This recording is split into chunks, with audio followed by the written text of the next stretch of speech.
സാങ്കേതികവിദ്യാ സ്ഥാപനമായ ഡാറ്റാമേറ്റ് info solutions വളർച്ചയുടെ പുതിയ യുഗത്തിന് മുന്നോടിയായി ഡാറ്റാമേറ്റ് ഇൻഫോ സൊല്യൂഷൻസ് ലിമിറ്റഡിലേക്കുള്ള പരിവർത്തനം പ്രഖ്യാപിച്ചു.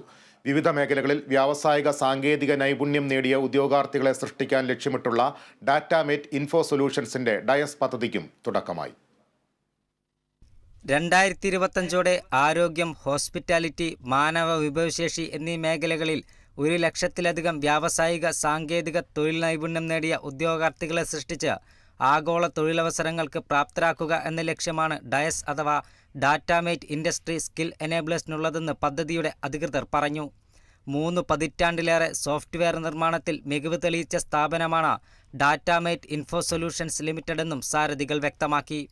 പദ്ധതിയുടെ ഉദ്ഘാടനം ലൂർദ് ആശുപത്രി associate director father Vimal Francis Pandaramparambil, Kerala hotel and restaurant association chairman Moideenkutty Haji എന്നിവർ ചേർന്ന് നിർവഹിച്ചു.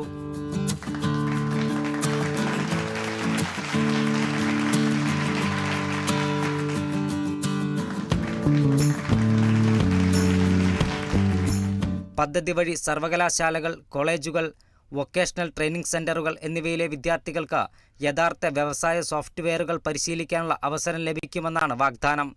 ഡയസിലൂടെ വിദ്യാർത്ഥികൾക്ക് സർട്ടിഫിക്കറ്റുകളും വ്യവസായ പങ്കാളികളുമായി ബന്ധപ്പെടാനുള്ള അവസരവും ലഭ്യമാക്കുന്നത് വഴി ഒട്ടേറെ തൊഴിൽ അവസരങ്ങൾ നൽകാനാകുമെന്ന് ഡാറ്റാമേറ്റ് MD ജോബി ജോൺ പറഞ്ഞു.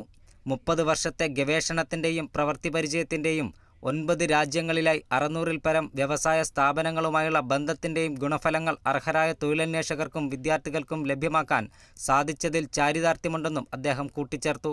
തൊഴിൽ നൈപുണ്യ സാങ്കേതിക വിദ്യാഭ്യാസം ആഗോള നിലവാരത്തിൽ ഏറ്റവും ലളിതമായ രീതിയിൽ ഏറ്റവും കാര്യക്ഷമമായി നൽകുന്നത് വഴി ഒട്ടേറെ തൊഴിലവസരങ്ങൾ കേരളത്തിലെ ഉദ്യോഗാർത്ഥികൾക്കും വിദ്യാർത്ഥികൾക്കും ലഭിക്കുമെന്ന് ഡയസിൻ്റെ അക്കാദമിക് ഡയറക്ടർ ദീപക് പടിയത്ത് പറഞ്ഞു. കാക്കനാട് മെഡ കൊമേഴ്ഷ്യൽ ഹബ്ബിൽ നടന്ന ചടങ്ങിൽ BNI Cochin executive director Anilkumar G, Silver Line Hospital CEO Sajeev, Ajith Kumar KK, Datamate ഡയറക്ടർമാരായ Sreekumar Menon, Riyas UC, general manager Shereena Hilali, Amitha Deepak, Sheema Menon, Anoop എന്നിവരും ഡാറ്റാമേറ്റ് ടീം അംഗങ്ങളും പരിപാടിയിൽ പങ്കെടുത്തു. Kerala Vision News, Kochi.